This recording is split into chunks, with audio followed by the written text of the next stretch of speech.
Kapiling na ho natin sa linya ng ating komunikasyon ang kalihim ng Department of Energy, si Secretary Sharon Garin. Pabatiin muna natin sa Bombo Radio Philippines, where nationwide and worldwide. Si Bombo Dennis Hamido po ito. Together with me si Bombo Jaira Hangayo. Magandang tanghali po sa inyo, Secretary. Good afternoon po. Good afternoon sa Bombo Radio. Ito ho, malaking balita ho yung bumulaga sa marami itong nakalipas na araw. Kayo ho ay humarap sa press conference. Ano nga ho ba ang naging dahilan ng Energy Regulatory Commission tungkol ho dun sa agarang pagbawi ng permit ng Siquijor Island Power Corporation o yung SIPCOR bilang power supplier ho ng naturang lugar dahil kumbaga talagang mabigat na action ho ito. Ano ho ang, kumbaga, a little background of this, Secretary? Opo, kasi po kung naalala niyo po ng SONA, in-announce ng Presidente ng State of the Nation address niya na inutusan niya yung DOE, NEA, tsaka ERC na ayusin niya yung problema sa Siquijor. So, yung problema ng Siquijor sa studies namin at sa mga reporting, mula nung 2024 na January hanggang ngayon, ang average ng blackouts ng Siquijor is 11 hours per day, no? Kada araw. And then every day pa yan yung blackouts nila. Anong cause ng bakit kaya nagkaka-blackout sila? So, in-observe po namin yan mahigit sa 2 buwan, araw-araw, check namin yung status. Puro po ang, kunin ko lang, mga 83% ng cost ng blackout sa Siquijor dahil po sa generation company. Yun po yung generation company na nagpo-produce ng power, ng electricity para maibaton ng Procelco or ng electric co-op ang mga electricity sa mga households natin. So talaga pong hindi po maganda yung performance. Hindi po to politika or kung ano man din yung mga issues. Pero ito po talagang matagal naming in-observe, pinagsabihan, in-advise, in-notify. At hindi talaga nag-improve. Kahit pumunta ng presidente doon ng June, nag-visit kami ilang beses. Ako po, 3 beses ako bumalik ng Siquijor in 1 month.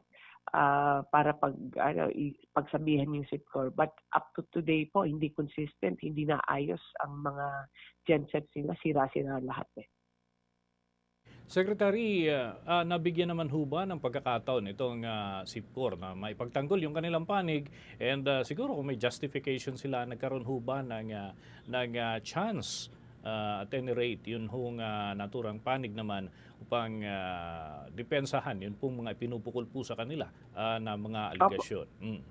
Opo, inumpisa namin halimbawa nung May 6 pa lang, pumunta na kami doon at nag-evaluation. Kasama sila. Kasama yung SIPCOR, kasama yung distribution company nila, kasama yung ERC, DOE, tsaka lahat-lahat po na ahensya namin.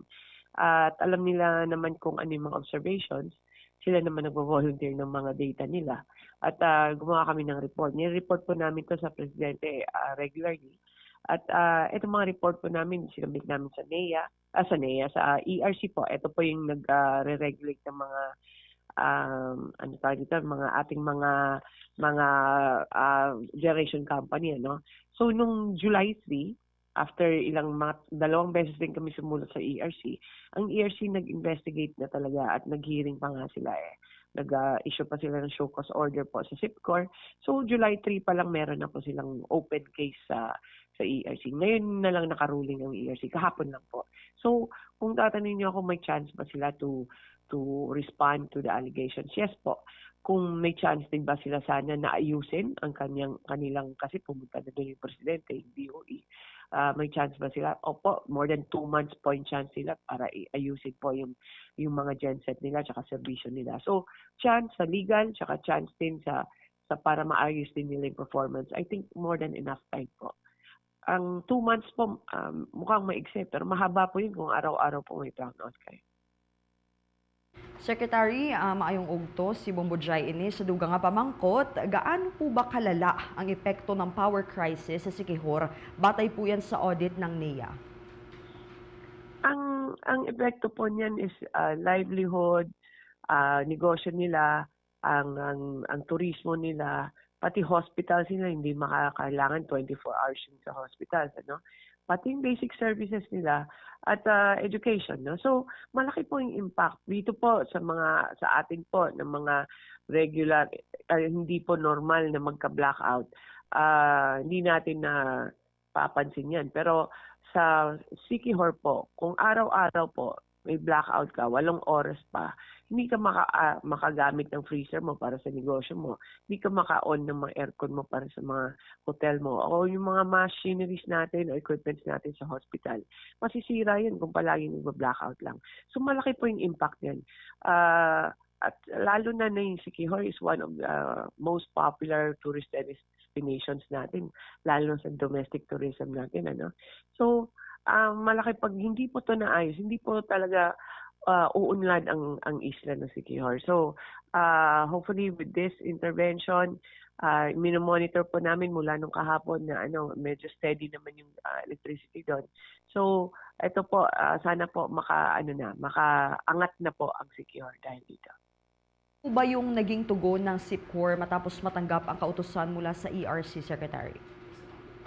Ang fairness naman sa SIPCOR po, sumunod naman sila sa utos ng ERC to shut down at 3 o'clock. So, paunti-unti naman yun ginawa. Nag-synchronize naman sila sa bagong power plant natin na Total Power Incorporated. So, pakonti-konti para hindi naman masira yung system natin. So, ngayon po, 100% na po na yung bagong power plant yung na-providing electricity sa Siquijor. So, 3 po yung planta. Dati yung SIPCOR, 2 lang. Ngayon, patayo po tayo ng 3 planta po sa Siquijor. At dati yung Siquijor, 8 megawatts, pero mga kalahati lang yun yung nababato nila kasi sira yung kalahati nilang gensets. Ngayon po, 9 megawatts lang yung demand ng Siquijor, pero ang pinatayo po natin doon is 15 megawatts. So, sinisigurado po namin na enough ang supply ng electricity po sa Siquijor. Ayun. Balik po sa akin, Secretary, si Bombo Dennis muli. Paano ho natin matitiyak na hindi magkakaroon ng power interruptions, lalo na kung medyo tatagal? Yung pagsasalin ho kasi ng operasyon mula sa SIPCOR patungo dun sa bagong power firm na siya hong hahawak nito, paano ho yung ating pagsubaybay dito, Secretary? Tapos na po yung pag-transfer, no. Patay na yung power plant ng SIPCOR. Hindi na siya umaandar kasi doon na lahat sa Total Power, sa TPI, no, sa TPI na yung nagpo-provide. Ang kailangan lang po bantayan namin na maayos ang TPI at ayusin pa yung mga iba kasi minsan po kailangan first is accountable ang TPI, no. For at least 1 year sila magpo-provide sa Siquijor. Kailangan bantayan yan at kasi may responsibility sila. Sila yung naniningil, sila yung kumikita sa mga taong bayan natin dyan sa Siquijor. May responsibility sila to deliver electricity 24 hours a day. Now, ang iba po, meron pa, hindi naman yan foolproof na hindi talaga magba-blackout. Kasi po, titignan po namin kung maayos yung mga distribution. Kasi po, kahit sa probinsya ako, taga Iloilo ako. Minsan yan, debris, kahoy, tanim, animals, no? Minsan po, nakakasira po yun ng linya. So, yun po yung mga kailangan natin bantayan po na hindi po, kahit may bagyo, minsan nasisira pa yung mga linya. At hindi nakasalanan yun ng generation company. Ito po, re-reassess namin yung buong system sa Siquijor para siguraduhin din mas matibay na sana ang linya nila. Ayun. With that, maraming salamat po, Secretary, dito po sa mga butil ng impormasyon na ibahagi po ninyo para lalo na doon sa mga residente ho dyan sa lalawigan ng Siquijor. At yan ho, inaatabayanan din nila itong mga development. Thank you so much, Secretary. Pwede ko lang, hello? Sige po, please go ahead po, Ay, Secretary. idagdag ko lang. Ito po, marami pa pong problema ang Pilipinas sa electricity. Hindi lang sa presyo, pero yung basic talaga na may mga isla pa tayong problema tayo.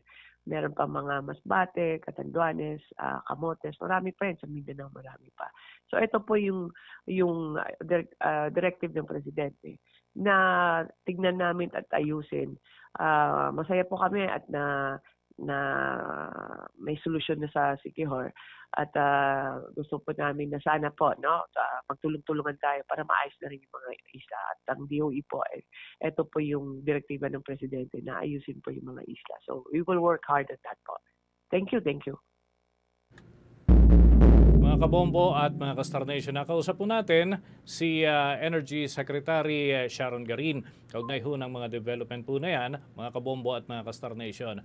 By the way, ang SIPCOR o yung SI Power Corporation ay pag-aari ng Prime Asset Ventures Incorporated at yung holding company ho ito ng Villar Family, Family Business Corporation. At yan ay yung SIPCOR ay nasa ilalim ho yan ng subsidiary under the Fabi Group kung saan ho ay involved sa power generation at iba pang mga transaksyon kaugnay pa rin ng naturang usapin. And ito mga kabombo, naglabas na rin ho ng initial statement ang Prime Assets Ventures Incorporated kung saan ay sinasabi nila na gagawin nila ang lahat upang maging patas dun ho sa mga hakbang at gagalangin nila yung naging direktiba hinggil ho sa mga bagay na ito, ngunit may mga prosesong legal na kinakailangan din naman na pagdaanan kaugnay pa rin ang naturang usapin. Patuloy na nating tinutugay yan at bukas din ang Bombo Radio Philippines para sa mga karagdagan pang impormasyon mula dyan sa panig naman ng SIPCOR na pag-aari ho ng Prime Assets Ventures Incorporated at ito ho ay kabilang sa mga kumpanya na pinatatakbo ng pamilya Villar at yan mga kabombo yung ilan lamang sa mga usapin na atin hong tinatalakay ngayon.